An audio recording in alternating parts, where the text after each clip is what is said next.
everyone, welcome back to the studio.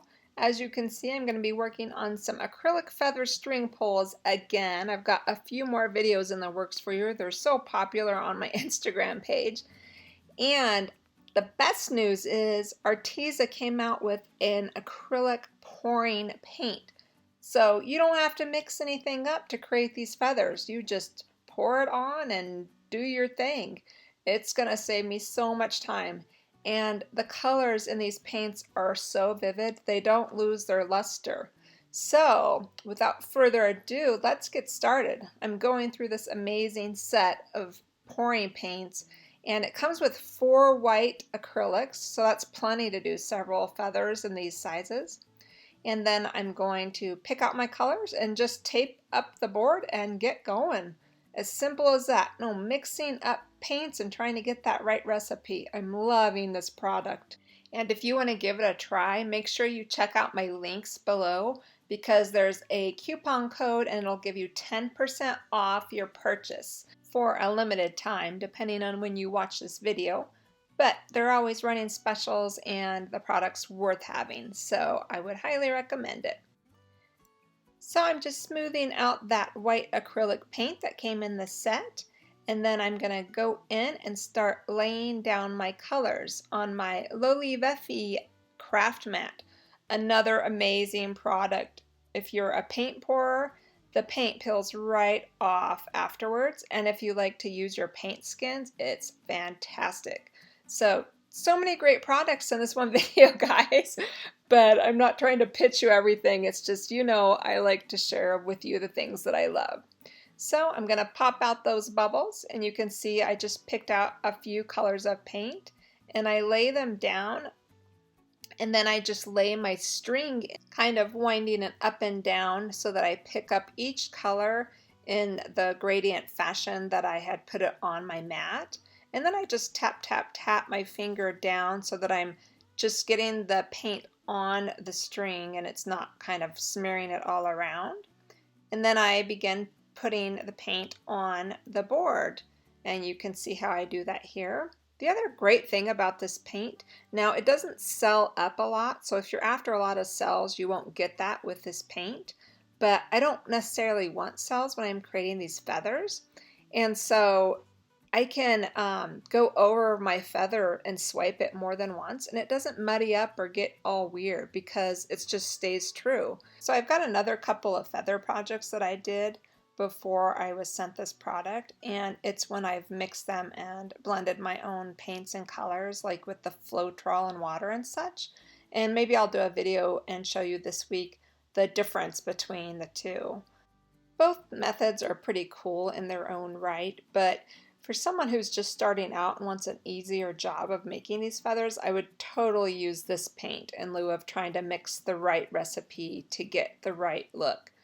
But yeah, some of the other feathers do look kind of neat because they've got a little bit of a softer look, whereas this looks really bold and cool. So anyway, I will do another video and show you that this week so you get a feel for both of them. But just look at that. I've gone over this I don't know how many times. And normally if I would have done this with my paint mix, it would have been a total disaster and I would have swiped it. But with this paint, I can just keep going and going and it just looks prettier and prettier. So that's my 2 cents on it. Love to know what you guys think. Check out this mat. Look this is the next day and my acrylic paint pulls right off. You can let it wipe it off right away when it's wet, but I love peeling it off. And then if you want to make jewelry or something out of your skins, you can do that. But I am telling you, I think it's just as much fun peeling the paint off as it is pouring the paint. So I just let it dry and then I peel it off. It's like my little Zen moment. And there's also a coupon code below for this amazing mat. I'm just full of surprises for you guys today. And it wouldn't be a Tammy piece without a little bit of glitter, so I've added some glitter glue to my feathers. And now I'm going to go ahead and mix up some art resin and put a really beautiful clear coat on these.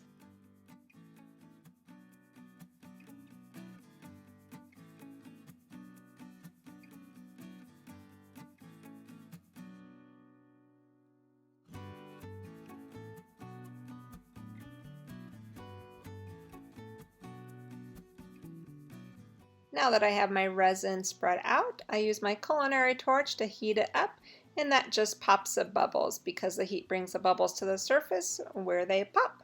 And pouring that same resin over this little tile piece that I created with the same paint. This will make a great little giftable. I'll show you that in a minute.